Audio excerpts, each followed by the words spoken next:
Hello जिक्स, कैसे हैं आप सब। आज एक और इम्पॉर्टेंट स्टोरी के साथ मैं आपकी खिदमत में हाजिर हूं। आज की इस वीडियो में हम बात करेंगे भारत की ईरान और पर्शियन गल्फ में एक और बहुत बड़ी नाकामी के बारे में। ऑयल एंड गैस एक्सप्लोरेशन के एक बहुत बड़े प्रोजेक्ट से भारत और ईरान की जो पार्टनरशिप है वो ख़त्म हो गई है। आज की इस वीडियो में हम इस प्रोजेक्ट की डिटेल्स देखेंगे। अब ये किसके पास जा रहा है, भारत को किस तरह नाकामी हुई। इस वीडियो का सबसे इम्पॉर्टेंट पार्ट वो होगा जिसमें हम वो रीजंस डिस्कस करेंगे कि क्यों भारत और ईरान की ये इतनी इम्पॉर्टेंट स्ट्रेटेजिक पार्टनरशिप का खात्मा हुआ है। इसके पीछे क्या अवामिल हैं और भारत और ईरान के दरमियान जो फासले हैं वो क्यों बढ़ रहे हैं। ईरान क्या सोच रहा है इस वक्त और ओवरऑल जो मामला आते हैं वो किस जानिब बढ़ रहे हैं। इसमें हमें आइडिया होगा कि भारत की इस पार्टनरशिप के खात्मे में भारत के जो दोस्त ममालिक हैं उनका क्या किरदार है। आपको इस पूरे सिनेरियो की जो स्ट्रेटेजिक इंपॉर्टेंस है उसका आइडिया होगा, जो रीजनल एनवायरनमेंट को समझने के लिए बहुत ज़रूरी है। तो लास्ट ईयर हमने डिस्कस किया था कि दो बहुत इंपॉर्टेंट डेवलपमेंट्स हुई थी जिसकी वजह से भारत को ईरान में मैसिव स्ट्रेटेजिक सेटबैक्स मिले थे। एक तो हमने देखा था कि ईरान और चाइना की मैसिव $400 बिलियन की डील, जिसके बाद भारत का असर रसूख बहुत कम हो गया ईरान में और चाबहार पोर्ट से भी भारत तकरीबन फारिग हो गया। इसके अलावा एक मैसिव रेलवे प्रोजेक्ट था भारत और ईरान के दरमियान, चाबहार जाहिदान रेलवे प्रोजेक्ट। तकरीबन 650 किलोमीटर्स का ये एक रेलवे प्रोजेक्ट था जिसने अफ़गानिस्तान के बॉर्डर तक कनेक्ट करना था। और इस चाबहार पोर्ट के थ्रू, ये रेलवे कनेक्शन के थ्रू भारत ने अफ़गानिस्तान में एंटर होना था और ये प्रोजेक्ट लास्ट ईयर कैंसिल हो गया था। चाबहार जाहिदान रेलवे प्रोजेक्ट की स्ट्रेटेजिक इंपॉर्टेंस ये थी कि इसने भारत को अफ़गानिस्तान से कनेक्ट करना था। ये अफ़गान बॉर्डर के साथ साथ ये जाता था और हम सबको पता है कि अमरीकी फोर्सेस के इनखला के बाद बहुत से मुल्कों की नज़र अफ़गानिस्तान में है कि वहाँ पर कैसे अपना स्ट्रेटेजिक इन्फ्लुएंस कायम कर सकें। तो भारत को यहाँ पर ईरान की ज़रूरत थी, उस रेलवे प्रोजेक्ट की ज़रूरत थी जो कि अफ़गानिस्तान के बॉर्डर के साथ जाता था। तो भारत की जो कोशिश थी कि वो अफ़गानिस्तान में एज अ इम्पॉर्टेंट प्लेयर अपना रोल प्ले करे, उस प्रोजेक्ट के कैंसिल होने के बाद भारत की उन कोशिशों को झटका लगा।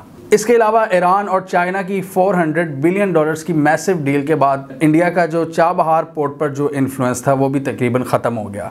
भारत की कोशिश थी कि पूरी पोर्ट पर वो कंट्रोल हासिल करे, लेकिन जो सबसे ज़्यादा पैसा फेंकता है, सबसे ज़्यादा तमाशा भी उसी के हिस्से में आता है। तो कहाँ $400 बिलियन के चाइना की इन्वेस्टमेंट और कहाँ भारत की $3-4 बिलियन की इन्वेस्टमेंट, जो वो भी मटीरियलाइज नहीं हो पाई। हर चीज़ की एक रीज़न होती है और हम ये आगे जाकर देखेंगे कि क्यों भारत और ईरान के दरमियान जो पार्टनरशिप है वो दिन ब दिन ख़त्म हो रही है। लेकिन इससे पहले जो करंट डेवलपमेंट हुई है हम उसको ज़रा देखते हैं। हम अभी देखेंगे कि ये जो लेटेस्ट पार्टनरशिप दोनों मुल्कों के दरमियान ख़त्म हुई है, इसके पीछे क्या रीजंस हैं। अभी रिसेंटली ईरान ने Farzad B gas field project, जो कि $3 बिलियन से ज़ायद का प्रोजेक्ट था, उससे भारत को आउट कर दिया। कैसे, आइए देखते हैं। Farzad B gas field Persian Gulf में समंदर में एक गैस फील्ड है जहाँ पर बहुत बड़ी मिकदार में गैस के ज़खायर पाए जाते हैं। ये पर्शियन गल्फ में सऊदी अरेबिया और ईरान के समंदरों के बीच में मौजूद है। पर्शियन गल्फ के इन समंदरों में डिफरेंट ऑफशोर एक्सप्लोरेशन ब्लॉक्स पाए जाते हैं जहां पर एक्सप्लोरेशन की जाती है हाइड्रोकार्बन्स की। यहां पर बहुत बड़ी मिकदार में गैस के ज़खायर मौजूद हैं और फरजाद बी गैस फील्ड फारसी ऑफशोर एक्सप्लोरेशन ब्लॉक का हिस्सा थी। यह आप मैप पर देख सकते हैं, ये इसकी लोकेशन थी जहां पर एक्सप्लोरेशन करनी थी। हमने अपनी कई वीडियोस में डिस्कस किया हुआ है कि ऑयल एंड गैस की एक्सप्लोरेशन के हवाले से हर कंट्री के पास समंदरों में 200 नॉटिकल माइल्स तक वो उनका एक्सक्लूसिव इकोनॉमिक जोन होता है जहां पर वो इकोनॉमिक एक्टिविटी जनरेट कर सकते हैं, अपने हाइड्रोकार्बन्स की जो रिसर्च है, उनकी मिनरल्स की एक्सप्लोरेशन वो कर सकते हैं। तो यहाँ पर इन दोनों कंट्री ने एक मुश्तरका प्लान बनाया था। बेसिकली भारत की कुछ कंपनीज थी, उन्होंने यहाँ पर अंदाज़ा लगाया था, उन्होंने ये एक्सप्लोर किए थे ये गैस के बहुत बड़े ज़खायर। तो 2008 में ये गैस फील्ड डिस्कवर हुई थी और पता लगा था कि यहाँ पर गैस के बहुत बड़े ज़खायर मौजूद हैं, बहुत बड़ी मिकदार में। इसको इंडिया की जो ऑयल एंड गैस कंपनीज हैं उन्होंने एक्सप्लोर किया था, और दुनिया में तरीका यही होता है कि जो कंपनी डिस्कवर करती है किसी भी गैस फील्ड को तो ज़्यादातर उन्हीं को फिर ठेका दिया जाता है, और फिर रेवेन्यू शेयरिंग का मॉडल होता है डिफरेंट गवर्नमेंट्स के साथ। पाकिस्तान ने भी ज़्यादातर अपने जो ऑफशोर ड्रिलिंग के राइट्स हैं वो अमेरिकन कंपनीज को दिए हुए हैं। अभी ये जो केकड़ा 1 में तेल की तलाश के लिए वहाँ पर कंपनीज काम कर रही थी, तो रेवेन्यू शेयरिंग के मॉडल पर काम किया जाता है। मतलब जो भी कंपनी इसमें ड्रिल कर रही होती है, एक्सप्लोरेशन कर रही होती है या एक्सट्रैक्ट कर रही होती है, वो कहती है कि जी फॉर एग्जांपल 40% हिस्सा हमारा है, बाकी 60% आपका है। तो इस तरह मिलकर जो इनकम होती है, जो रेवेन्यू होता है, उसको शेयर किया जाता है। इसमें डिफरेंट फेजेस होते हैं। पहले तो डिस्कवर किया जाता है, फिर वो जगह एक्सप्लोर की जाती हैं, वो पिन पॉइंट की जाती हैं कि एग्जैक्ट लोकेशन ढूंढी जाती है। उसके बाद एक्सट्रैक्शन का अमल शुरू होता है, फिर प्रोडक्शन, डेवलपमेंट, सारा ये काम, ये काफ़ी एक लेंथी प्रोसेस है। एक अंदाज़ा लगाया जाता है कि कोई भी प्रोजेक्ट कमर्शियली वायबल है भी कि नहीं, मतलब जितना पैसा हम इसमें इन्वेस्ट कर रहे हैं क्या हमें उतना रिटर्न भी मिलेगा कि नहीं, तो पहले ये देखा जाता है। तो 2008 में ईरानियन कंपनी ने ये इस्टेब्लिश कर लिया था कि ये जो पूरा प्रोजेक्ट है ये कमर्शियली वायबल है और काफ़ी ज़्यादा ये हमें फ़ायदा दे सकता है। तो इसी चीज़ को देखते हुए भारतीय कंपनीज ने यहाँ पर बहुत ज़्यादा एक अपॉर्चुनिटी देखी और उन्होंने $11 बिलियन की इन्वेस्टमेंट का ऐलान किया। वो दौर वो था 2009 का, जब इंडिया की इकोनॉमिक प्रोग्रेस बहुत पीक पर थी, ये मनमोहन सिंह के दौर में। तो इन लोगों ने बड़ी वहाँ पर अपॉर्चुनिटी देखी। जो गवर्नमेंट थी इंडिया की वो भी बहुत ज़्यादा पुश कर रही थी। ईरान से ताल्लुकात इनके बड़े ज़बरदस्त जा रहे थे, अमेरिका से भी इनके ताल्लुक, और ये खोलकर खेल रहे थे। 9/11 के बाद भारत की वेस्टर्न साइड पर जो गेम थी वो बड़ी स्ट्रॉन्ग थी।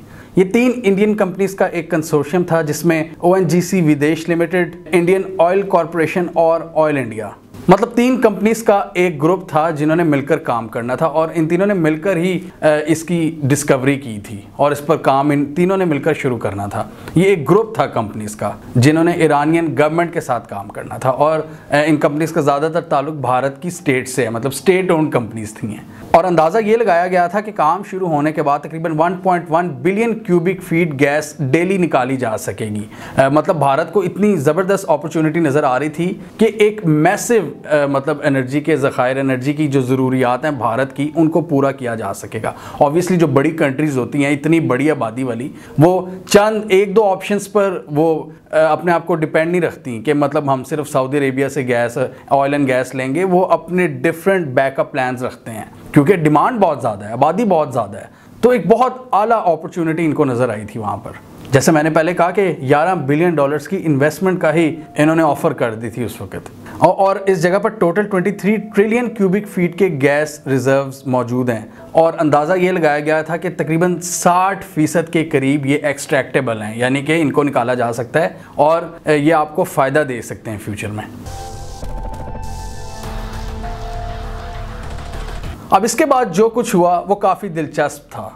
भारत के पक्के यार अमेरिका बहादुर की वजह से ये पार्टनरशिप टूट गई। वो किस तरह? 2010 में ओबामा एडमिनिस्ट्रेशन ने ईरान पर कुछ पाबंदियां लगा दी, सैंक्शंस आयद कर दी। और ऑब्वियसली जब किसी भी मुल्क पर सैंक्शंस आयद होती हैं तो दूसरे मुल्क उससे ट्रेड करना पसंद नहीं करते, क्योंकि उनको भी डर होता है कि हम पर सैंक्शंस लग जाएंगी। और भारत तो वैसे ही काफ़ी ज़्यादा उसकी दोस्ती बढ़ रही थी अमेरिका के साथ भी, तो उन्होंने काफ़ी ज़्यादा वो मोहतात हो गए भारतीय, और ये प्रोजेक्ट सारा रुक गया। काम रुका रहा, कोई इस पर डेवलपमेंट नहीं हुई। लेकिन पहले तकरीबन $400 मिलियन की इन्वेस्टमेंट ये कर चुके थे।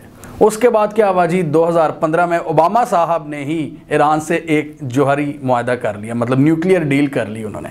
तो वहाँ पर फिर कोई उम्मीद नज़र आई भारतीय कंपनीज को कि हमारी पार्टनरशिप अब दोबारा बहाल हो सकती है। 2015 में ये डिसाइड हुआ कि अब ये जो $11 बिलियन की जो उन्होंने ऑफ़र की थी, उन्होंने कहा अब हम $5 बिलियन लगा सकते हैं। तो $5 बिलियन पे तकरीबन बातचीत कंफर्म हो चुकी थी, लेकिन अभी डील फाइनलाइज नहीं हुई थी पूरी इस प्रोजेक्ट की डेवलपमेंट की।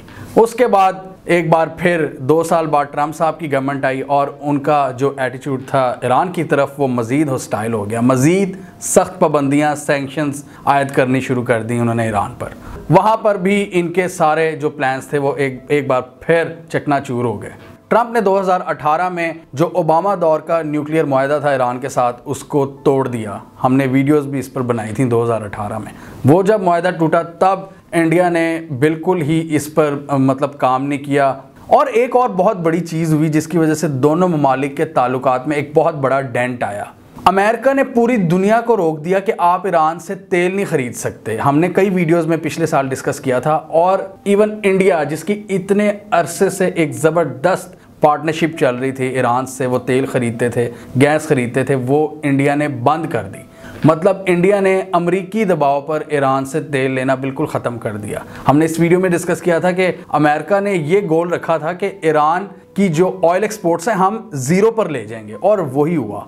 मतलब इंडिया अमेरिका से बिगाड़ना नहीं चाहता था, लेकिन ईरान से उन्होंने बिगाड़ ली, और वहाँ से इन दोनों मुल्कों की जो दोस्ती है उसमें दरारें पड़ना शुरू हो गई। बहुत बुरी तरह से ये डेंट पड़ गए इनकी दोस्ती में। और हमने इस वीडियो में डिस्कस किया था कि जो ईरानी सफ़ीर थे उन्होंने बड़ी मायूसी का इजहार किया था भारतीयों पर कि वो अमरीकी दबाव में आकर ईरान से जितनी भी डील्स हैं, जो ट्रेड हैं, वो उसको ख़त्म करते जा रहे हैं। हमसे ये तेल भी नहीं ख़रीद रहे इंडियंस।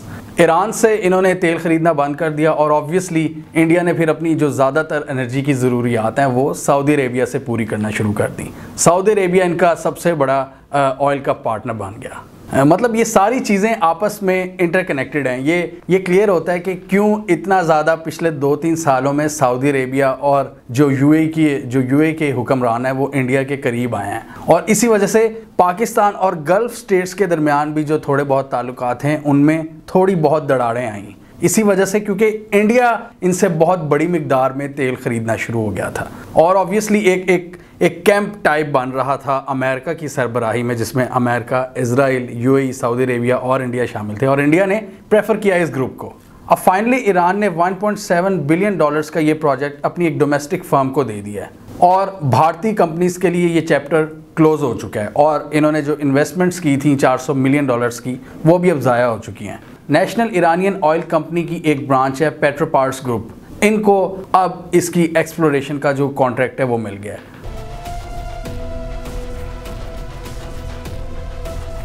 इंडिया के फॉर्मर डिप्लोमेट M.K. भद्रा कुमार ने एक आर्टिकल लिखा है, और उनके मुताबिक ये भारत के लिए एक मैसिव स्ट्रेटेजिक सेटबैक है। वो कैसे? इकोनॉमिक पॉइंट ऑफ व्यू से तो नो डाउट इंडिया को नुकसान हुआ है, इंडिया की कंपनीज को भी नुकसान हुआ है। तकरीबन 15 साल से इस हवाले से ये निगोसिएशंस कर रहे थे, इस पर काम कर रहे थे। वो टाइम भी बर्बाद हुआ है। $400 मिलियन ये जो लगा चुके थे वो भी ज़ाया हुए हैं, और जो फ्यूचर के जो पोटेंशियल बेनिफिट्स थे, इकोनॉमिक बेनिफिट्स, उससे भी इनका नुकसान हुआ है। इनकी जो एनर्जी की ज़रूरियात थी, जो बहुत बड़ी मिकदार में हल हो सकती थी गैस की, वो भी अब नहीं रहेगी। मतलब भारत के साइज़ का एक कंट्री वो ऑब्वियसली डिफरेंट ऑप्शंस रखता है बैकअप में। उनके पास वो ये नहीं देखते कि यार हम सिर्फ सऊदी अरेबिया या इराक से तेल ख़रीद लेंगे। वो चाहेंगे कि यार ईरान से भी हमारे अच्छे ताल्लुकात हों और हम उनसे भी ऑयल एंड गैस ख़रीदें। लेकिन थैंक्स टू अमेरिका बहादुर, जिसकी वजह से कांस्टेंट भारत को नुकसान हुआ है ईरान में। जो इतनी बड़ी भारतीय मार्केट है जिसमें गैस की बहुत ज़्यादा डिमांड मौजूद है, उस डिमांड को इस प्रोजेक्ट के थ्रू पूरा करने का मौका भी हाथ से अब निकल गया है। M.K. भद्रा कुमार ने लिखा है कि गल्फ रीजन में भारत को एक बहुत बड़ा स्ट्रेटेजिक सेटबैक मिला है इस प्रोजेक्ट की कैंसिलेशन की वजह से, और ये भारत के जो पॉलिसी मेकर्स हैं उनकी फेल्ड पॉलिसीज की वजह से हुआ है। क्यों?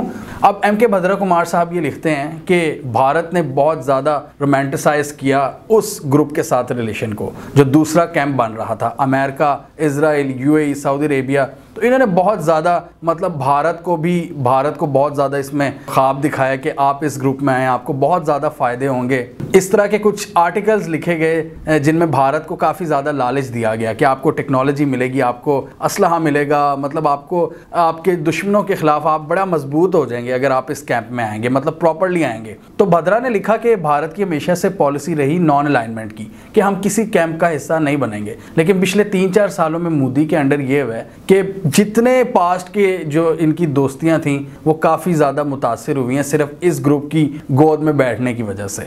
आपने देखा कि जब कश्मीर का वाक़या हुआ तो जो यूएई वाले थे इसको मोदी साहब को वो अवार्ड दे रहे थे, मतलब हाईएस्ट सिविलियन अवार्ड। तो ये यहाँ से इनकी दोस्ती का अंदाज़ा लगा ले, इनकी ट्रेड, इनकी पार्टनरशिप में इजाफा हो रहा था। और इनका जो इस पूरे ग्रुप का जो रवैया था ईरान की तरफ, वो काफ़ी ज़्यादा हॉस्टाइल हो रहा था। ऑब्वियसली अमेरिका और इजराइल की सरपरस्ती में सऊदी अरेबिया बड़े एग्रेसिव बयान दे रहा था।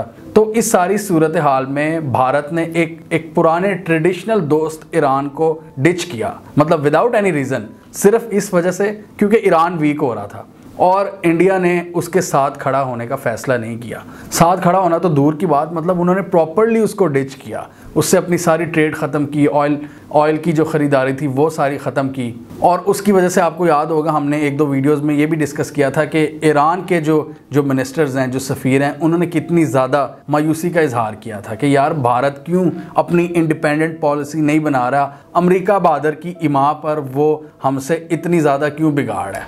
ईरान जब वीक हो रहा था तो भारत ने उसका साथ नहीं दिया। इसी वजह से अब हम देख रहे हैं कि धड़ाधड़ ईरान भारत को अपने मुल्क से निकालता जा रहा है, उनको आउट कर रहा है हर प्रोजेक्ट से। और भारत का जो एक ख्वाब था ईरान में अपनी प्रेजेंस जमाने का, भारत को अब रिप्लेस कर चुका है भारत का सबसे बड़ा दुश्मन चाइना। एम.के. भद्रा कुमार के मुताबिक बाइडेन एडमिनिस्ट्रेशन अब दोबारा ईरान से इंगेजमेंट का सोच रही है। मुमकिन है कि इनकी एक बार फिर एक जौहरी मुआहदा हो जाए, कोई न्यूक्लियर डील हो जाए और उसकी वजह से ईरान पर जो सैंक्शंस हैं वो हटनी शुरू हो जाएंगी। इस सूरत हाल में एम.के. भद्रा कुमार का कहना है कि ईरान एक बार फिर राइज करेगा। इसमें डिफरेंट जो आपके बड़े जो सोबर और डिसेंट किस्म के जो बाबे हैं ना, मतलब फॉरेन पॉलिसी की एक्सपर्ट, वो हमेशा से ईरान को इम्पोर्टेंस देते हैं और वो ये कहते हैं कि ईरान का राइज एक बार फिर होगा, क्योंकि ईरान एक पूरी, क्या कह सकते हैं आप, एक सिविलाइजेशन है, पर्शियन सिविलाइजेशन, मतलब वो एक पुरानी एक तहजीब है, उनकी अपनी ट्रेडिशंस हैं, उनकी अपनी रवायात हैं। तो इतनी पुरानी तहजीब को, जिनकी अपनी वैल्यूज़ हों, आप इतनी आसानी से हरा नहीं सकते। तो ईरान का जो राइज है वो होगा, उसको कोई नहीं रोक सकता। और ये अब अमेरिका ने भी समझना शुरू कर दिया और इसी वजह से सऊदी अरेबिया भी अब ईरान से दोस्ती की बातें कर रहा है। लेकिन इंडिया ने इस चीज़ को नहीं समझा। इंडिया ने उस कैंप की गोद में बैठ कर डोनाल्ड ट्रंप के दौर में क्या किया, मतलब बड़े मज़े उठाए और ईरान को टोटली डिच करवाया। फ्यूचर का नहीं उन्होंने सोचा। यही एम.के. भद्रा कुमार कह रहे हैं, यही फेलियर है भारत में जो पॉलिसी मेकर्स बैठे हैं। बड़ी मज़े की उन्होंने लाइन लिखी है कि India was cruising through a fantasy land completely out of touch with the realities. मतलब उन्होंने ये लिखा कि ये जो सारी डेवलपमेंट्स हो रही थी पिछले 2-3 सालों में, ट्रंप की और मोदी की दोस्ती, फिर अब्राहम अकॉर्ड्स जिसमें यूएई और इजराइल के और डिफरेंट अरब स्टेट्स के मुआहदे हो रहे थे इजराइल से, जो इंडिया की पार्टनरशिप है वो इस ग्रुप से बड़ी तगड़ी हो रही थी। तो इंडिया एक फैंटेसी लैंड में चला गया था। शॉर्ट टर्म बेनिफिट्स इन्होंने देखे, इन्होंने लॉन्ग टर्म का नहीं सोचा।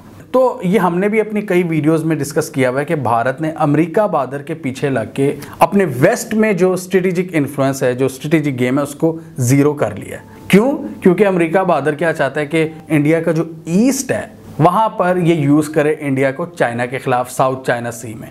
लेकिन वेस्ट में वो इंडिया को लिफ्ट भी नहीं कराता। मतलब एक तो इंडिया खुद अमेरिका के पीछे लगता है, दूसरा अमेरिका भी इनको लिफ्ट नहीं करवाता। देखें अफ़गान डील में, अफ़गान एंड गेम, ये जो सारा प्रोसेस हुआ, इसमें भी इंडिया को इन्होंने शामिल नहीं किया और अमरीकी सैंक्शंस की वजह से ईरान और इंडिया के ताल्लुकात ख़राब हुए। मतलब अमेरिका बहादुर ने ये नहीं सोचा, मतलब इंडिया और ईरान की जो दोस्ती थी उसकी रिस्पेक्ट नहीं की और इवेंचुअली फिर भारत ने भी रिस्पेक्ट नहीं की।